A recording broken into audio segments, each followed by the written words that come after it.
Yay, the crow, my favorite. So this is a beautiful, beautiful energy for you guys. And what I'm really excited about for you is that crow medicine is all about manifestation. It's all about signs, symbols, and manifestation. Whenever the crow comes a-cawing, it's always a sign that change is imminent. We were just talking about change and that you're about to manifest something that you've been working towards for a while. That's crow energy. Now, crow energy is also kind of a hybrid between high priestess and magician, where it's about manifesting from a place of, intention and clarity and knowing, right? And being deeply connected to your intuition and your manifestation powers, right? This is highly auspicious for you guys. Crows are also about synchronicities and repeating numbers as well. Really feels like things are lining up for you in the month of March, and there's going to be very little doubt about it. It's like you are assured at so many steps along the way this month that you are on your highest and best path, and that is I don't know if there is anything better than that. When you really know it and you feel it and things are lining up for you and you're like, oh my God, this is what it is. This is what it's like. When all the blocks have been removed and I'm manifesting effortlessly back to that fish energy of just effortlessly flowing down the river. It feels really, really good. It feels really, really good. All right, Pisceans, what's going on for March? What is going on? 9 of Cups, wish fulfillment, fish. Yes. Wait, it's fish and then a narwhal. Look at that. It's like the fish to the whale. 9 of Cups, wish fulfillment. This is birthday wishes. That's exactly what I already said. It's an abundance. It's happiness. It's success. It's satisfaction. It's a lot of good things. 9 of Cups to start out your March reading and your birthday season. I'm so here for this, Pisces. Exactly like that fish and the whale. Hello. So good. Yay. Starting off with wish fulfillment. Like, what more is there? I'm telling you, this feels really, really good, you guys. Feels really, really good. All right. What else? So happy to see that. Oh my. We have the Fool. What could be better? The Fool. My God. The Fool is the beginning of a brand new cycle, new starts, new reality. What did I say? Did I not say that we're headed, we're coming from a very intense energy and that you guys are going to be the first sign of the year to really benefit from that shift towards a more ease-filled experience, towards new exciting things, toward the road getting just a little bit more familiar again, but in a newly realized, in a better way. And then we had the Fool, fresh, brand new starts, new beginnings, jumping off into a new road ahead on the back of wish fulfillment. Y'all. So good.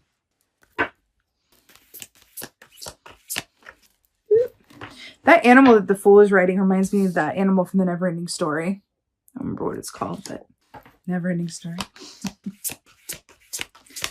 What else is going on? Yes. So we have the 3 of Wands here. This is, oh God, how amazing is that? So wonderful fire energy here. 3 of Wands is very much about setting forth on your path ahead. The Wands are about the actions that you take in relationship to the work that you love to do or pursuits that you are very passionate about. But the 3 of Wands, why it's so brilliant, because it's about receiving aid. It's about an upgrade. It's about something that is not new and just starting, but something that you've been working on for a minute. And then someone steps in and says, hey, I'm going to recommend you for this. Or, hey, I sung your praises the other night. And then, this person wants to have a meeting with you. Or, hey, like this person wants to fund that. This is the getting help to upgrade yourself after the 2 of Wands, right? Which is a beautiful, beautiful thing. And it's around work that you love to do. It's amazing. It all feels like different colors of like wish fulfillment. But again, I feel like the key here and how, through what route this is available to you, Pisceans, is really embodying that fish superpower energy that you have and allowing yourself to just flow with it. And this is what you get by flowing. 9 of Cups. I can't with this reading, but I will. The Magician. We talked about the Magician already with the Crow and how it's a hybrid with the High Priestess energy. The Magician is all about using all the tools at your disposal to manifest the life that you desire. And then we have this with the Nine of Cups here in the wish fulfillment. This is something that you created by either sheer force of will, intention, or because you cleared all the obstacles that were in the way to you achieving it. But this is something that comes from your hard work or your dreams. Beautiful. God, guys, it's so good. The Fool.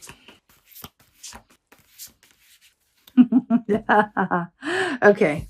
So we got the Eight of Pentacles to clarify the Fool, but it wanted to come out in reverse, that wily card.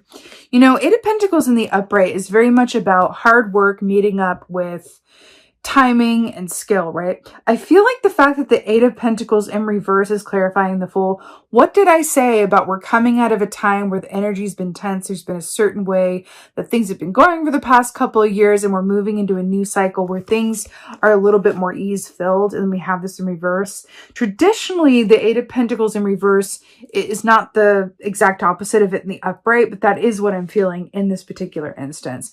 The Eight of Pentacles in reverse is speaking to me of a road that is more ease-filled and flowy than it has been.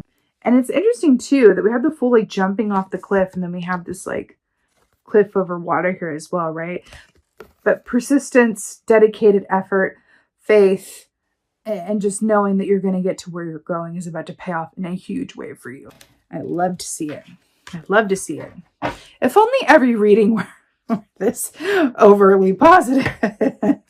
Three of Wands. But hey, it's your turn. It's your birthday season, right? I love it when it lines up like that.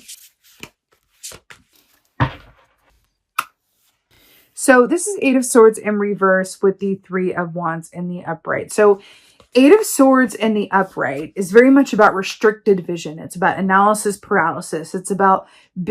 I just looked up and saw 11:11 on the timer, and we're talking about synchronicities and repeating numbers. But Eight of Swords in the upright is very much about that analysis paralysis, being in a mental prison to only which you hold the key and can get yourself out of. It's that sort of like, I can't see the forest through the trees, right? The fact that it's in reverse, I do feel like there has been that aspect of you and of the collective that has been going on where it's very difficult to sort of see the light through the trees, or the light at the end of the tunnel, I should say. Right? But I feel like light here with the Three of Wands, the fire, is lifting and shifting. I feel like there's also what this is saying. You are headed for such a beautiful gift of perspective and understanding why you needed to come from where you came from. Meaning, there's an understanding that comes into your experience because of how your road is going to play out this month, where suddenly you're really grateful for that breakup that like really rocked you, but you're like, oh my God, now I see how it set me on this road, because if I hadn't done that, I wouldn't have moved here. I wouldn't have met this person. Then I wouldn't have landed what I just landed by, whatever it means. It's that kind of, it's that Rascal Flatts song, like God Bless the Broken Road. This is what this is for me. It's like you're God blessing that, or goddess blessing, that broken road. And it's really, really beautiful. That to me is a better gift than anything else, because in doing that and having that gift, so much of the past, you're able to heal it.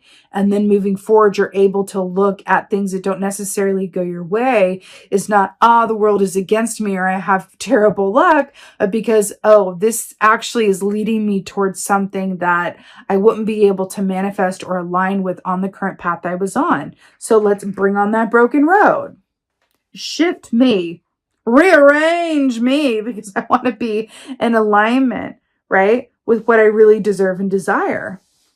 And I feel like that's what this is saying here. And I think it's really, really beautiful, Pisces. It's a lot of healing, coming through this month. Let's go ahead and get an oracle for y'all.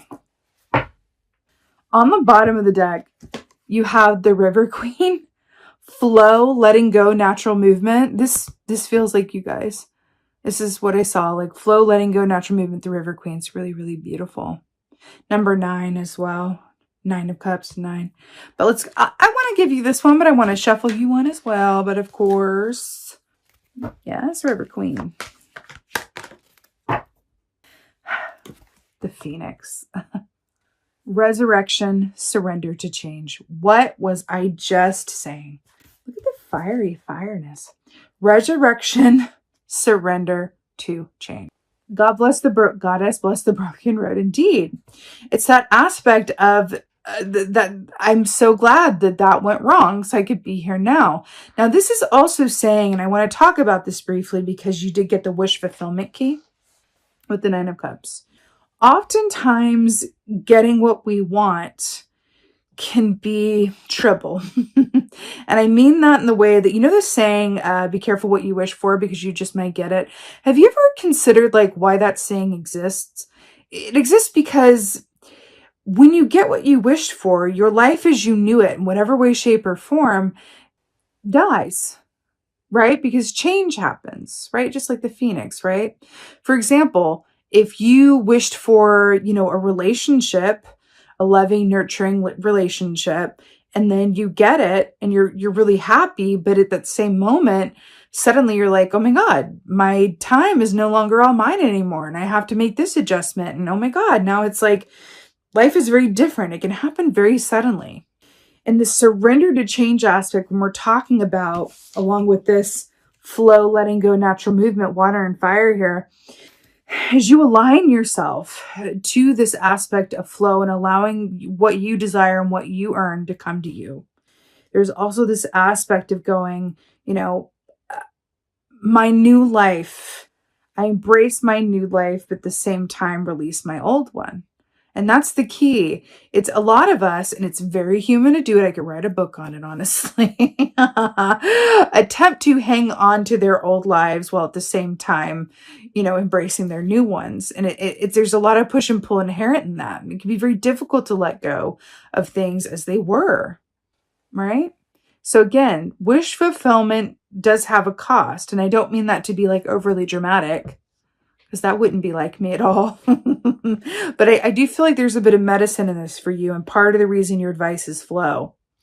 There's an aspect of like, as you acquire these new things, as you move into this new cycle, understand that there are going to be some things that need to be left behind as a result, and that it's all right. And you can release those things with love and gratitude that they got you to where you are and you know, no longer needed to get where you're going. And that is a real sign of emotional intelligence and maturity, which are also, you know, emotional intelligence is like the Pisces superpower, right? So again, connecting in with that superpower aspect of yourself for the month is where it's at, really and truly. So